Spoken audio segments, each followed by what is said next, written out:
Hello, very good afternoon to everyone. Just a quick update on my battalion for the Duchy of Warsaw 2nd Regiment.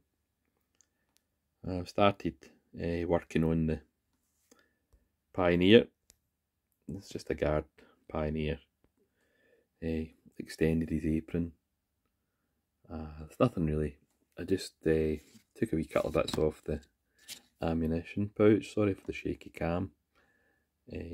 Now this is a bit of a chunk above the sword at the back. I've cut that away and it'll be hidden anyway, so I'll just use it as a kind of canvas cover to maybe, in my wee imagination, to stop the hilt from freezing over in cold weather.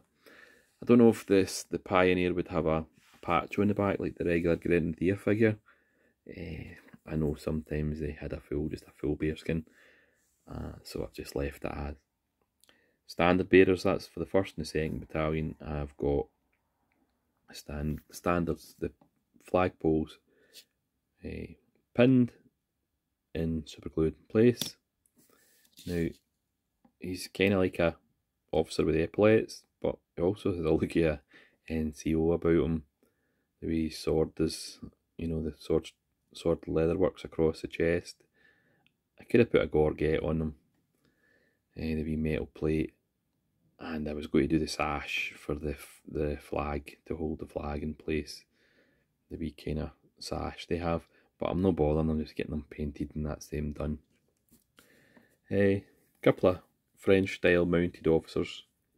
Wee guy here's got a kind of Bardine style front, a bit of piping on that. I'm just going for red turnbacks on the two of them, because their uniform is kind of different from all the chaps there. And the two drummers, one's getting a deep red shackle cover, a chapka cover. I mentioned to Nick about these because there was a chunk of metal at the front, just underneath what would be his right arm, needed to be cut away, and some of the detail around about the front of the drum and the arms and under the armpits and that was quite rough. It needed to be cut away with a scalpel, but still a lovely wee figure. You can see the Tony Barton's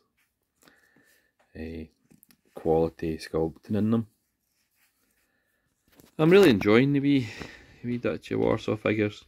I would have meant to mind a wee bit more variety with the Grenadiers and the Voltigeurs, but still lovely figures.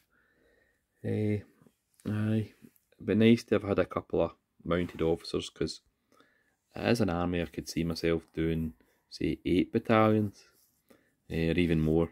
It's a pretty looking army, and they had quite a large contingent, and I believe they were Napoleon's closest ally through the period. You would get them for Spain, and you also have them for 1812, 1813. So, and if young David's doing 4 battalions, I'll do 4 battalions, and I would do more, but you've only got that one mounted officer, and you could do them, as I said, I said in a previous video, you could do them as a mounted artillery officer. You can put them into a command stand, but really you'll have to do a wee bit work on French command figures to get your command, other than Poniatowski and his aide-de-camp. The wee chasseur officer, I've converted him, I'll be converting him to a horse artillery officer and probably a couple of aide-de-camps. I've done one as an aide-de-camp. Anyway, so that's my progress just now. I'll stop waffling on. But they're looking nice. They're a really nice uniform. It's a nice ally to the French to have, because they did do a good bit of fighting as well. Anyway, so have a nice day. Happy modelling. Happy wargaming. Bye for now.